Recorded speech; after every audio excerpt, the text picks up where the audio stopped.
Hey everyone, it's Chris Snow with the C21 Coastal Team. Thanks again for joining us today on our video blog. Today's topic is, my home hasn't sold, is it time to drop the price? We'll go into a little bit more detail on that in just a few minutes.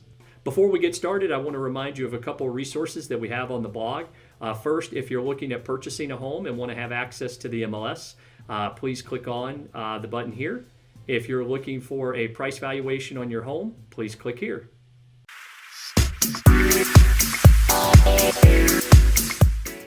So I want to talk about when is the right time to reduce the price of the property, and it's a conversation that we have on a regular basis with our sellers when we see that homes are sitting on the market and not moving in the same amount of time as other homes in the neighborhood. Part of that conversation that we have revolves around what's it currently priced at.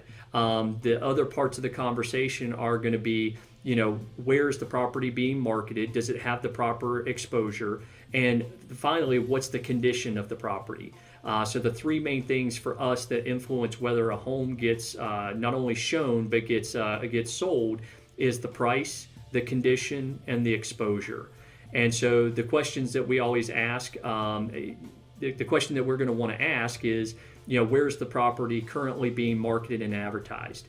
If it's on the local MLS and it's on the major websites like the Realtor.com, the Zillow, Trulia, it's on Facebook and being consistently marketed on Facebook with an intentional campaign there, then you know that you're getting a wide variety of exposure for the home. The second thing that we're really going to look at is what's the condition of the home. Are professional photos, have professional photos been taken on the property, and do they show the property in the best light that it can possibly be shown? If not, that's the first thing that we will go to is say, look, we need to get better photos on this property. All right, so we've looked at the price to make sure that it's priced appropriately for the market area. We've looked at the condition of the home to see that the home is in good showable condition and we have good photos, and that it's being exposed in all the areas that it needs to be exposed in, and that it's getting some traction online. The thing that before we make a price reduction, what we want to look at is, are we getting showings?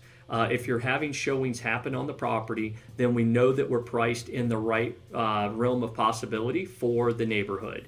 If we're getting a lot of showings but we're not getting any offers, then we're going to look at doing a slight, maybe 1 to 3% price reduction to try to get an incentive for the buyer to move on the property itself. We may be just over the threshold for that neighborhood. If we're not getting any showings whatsoever, but we're getting a lot of looks online, that's when we know that we're going to need to make anywhere between a 5 and 10% reduction in price. So again, the question is it time to reduce the price? If you're getting visits online, if there are people that are visiting the property and looking at it on all the major websites, or if you're getting showings but you're not getting offers, then it's time to start looking at a price correction there. So want to thank you again for joining us today on the video blog. If this is a benefit to you or to someone else, please feel free to forward this along. We'd be more than happy to help out in any way. If you have any questions or any needs in real estate, please reply back to us and we'll answer whatever we can for you. Thanks, and we'll see you next time.